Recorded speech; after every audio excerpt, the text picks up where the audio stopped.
Siap. Assalamualaikum warahmatullahi wabarakatuh. Halo Sobat SAR, bersama saya Arjan yang akan memandu obrolan kita hari ini.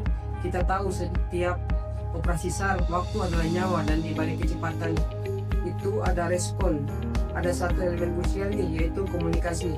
Hari ini saya bersama senior saya yang sangat kompeten di bidang ini. Beliau adalah Pak Fadli. Halo Bapak. Halo. Oke Pak, bolehkah Bapak memperkenalkan nama dengan jabatan Bapak, Pak? Oke, untuk nama saya sendiri Fadli Latutau, jabatan pengelola Jabatan Pencarian dan Pertolongan di Kantor Serang. Oke Bapak, langsung saja nih Pak, pertanyaan tanpa berlama-lama lagi, kita langsung masuk ke pertanyaan pertama. Dalam operasi SAR, kenapa komunikasi itu penting sekali dan apa fungsi yang paling utama Bapak?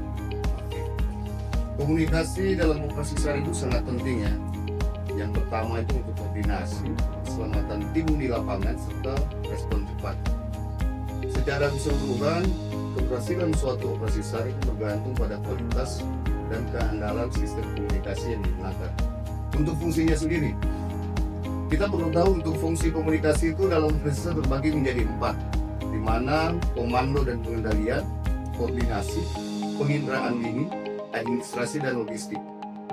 Di sini untuk fungsi yang paling utama itu adalah komando dan pengendalian, di mana kita bisa mengendalikan unsur SAR yang ada di lapangan. Untuk mau bergerak kemana, harus ke LKP-nya, koordinatnya berapa, itu sangat penting. Mungkin demikian. Oh, jadi komunikasi itu sangat penting untuk kami di pesan siapa Pak? Sangat penting. Oke Pak, untuk pertanyaan selanjutnya nih, apa kendala atau tantangan terbesar untuk kami di kantor SAR Ambon dalam hal ketersediaan atau pemeliharaan perangkat komunikasi seperti telepon satelit atau repeater di Maluku yang jaraknya berjauhan Bapak? Oke. Untuk pemeliharaan itu di Ambon ini wilayah timur, dia part yang ada pada repeater yang ada di kantor SAR Ambon sendiri sangat susah untuk didapatkan. Jadi untuk pemeliharaan itu agak susah. Dan untuk repeater sendiri di kantor SAR Ambon itu agak kurang, di mana kantor SAR Ambon itu mempunyai 4 posat dan 2 unit siaga SAR, di mana yang lokasinya sangat berjauhan. Untuk menghandle wilayah Maluku yang sepertiga lautan itu masih sangat sulit, dan itu menjadi kendala di kantor SAR Ambon sampai saat ini. Jadi untuk kami di kantor SAR Ambon menjadi tantangan terbesar ya Pak, Ya. komunikasi. Langsung aja saja sih yang ketiga ini Pak, untuk mengatasi tantangan blank spot, teknologi komunikasi apa saja yang menjadi andalan Basarnas dan khususnya kami di kantor SAR Ambon Bapak? Oke.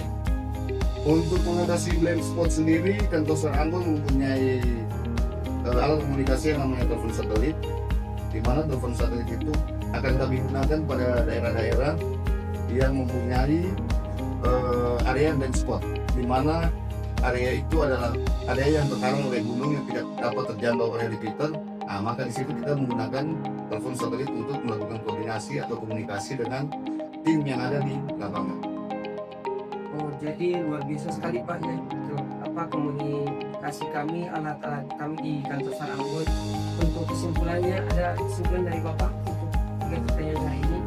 Untuk kesimpulan sendiri, mungkin peralatan komunikasi yang di kantor SAR Ambon ini harus di-upgrade dan penambahan repeater di masing-masing unit siaga agar dapat dia mengcover seluruh wilayah kerja kantor SAR Ambon yang ada di Maluku ini. Mungkin demikian. Oke, untuk pertanyaan kita 3 hari ini sampai saja di situ. Baik Sobat SAR, kita telah mendengar langsung dari Pak Fadli, pengelola pencarian dan pertolongan kantor SAR Ambon. Jelas sekali, komunikasi adalah jantung yang memompa kecepatan dan keselamatan dalam setiap operasi SAR. Mulai dari tantangan logistik di pulau-pulau terpencil hingga penggunaan telepon satelit dan repeater strategis. Basarnas Ambon terus berjuang untuk memastikan setiap informasi tersampaikan dan setiap nyawa terselamatkan. Terima kasih sebesar-besarnya Pak Fadli atas waktunya dan wawasan yang sangat mendalam dan inspiratif. Semoga Basarnas Ambon selalu sukses dalam setiap misinya. Demikian podcast kita. Wassalamualaikum warahmatullahi wabarakatuh. Terima kasih Pak. Sama-sama. Nilai berakhlak pada podcast ini menunjukkan bahwa komunikasi di Basarnas Ambon bukan sekedar penggunaan alat, melainkan sebuah sistem nilai yang akuntabel dalam pelaporan, kompeten dalam penguasaan teknologi, adaptif terhadap geografi maritim, dan loyal dalam melaksanakan tugas berorientasi pelayanan demi keselamatan jiwa. Secara keseluruhan, pesan Pak Fadli mencerminkan etos kerja bahwa komunikasi yang ada adalah manifestasi dari integritas dan kompetensi, pada akhirnya bertujuan tunggal mewujudkan berorientasi pelayanan melalui moto Afitam Jaga Samat Gram. Semoga selamatlah semesta.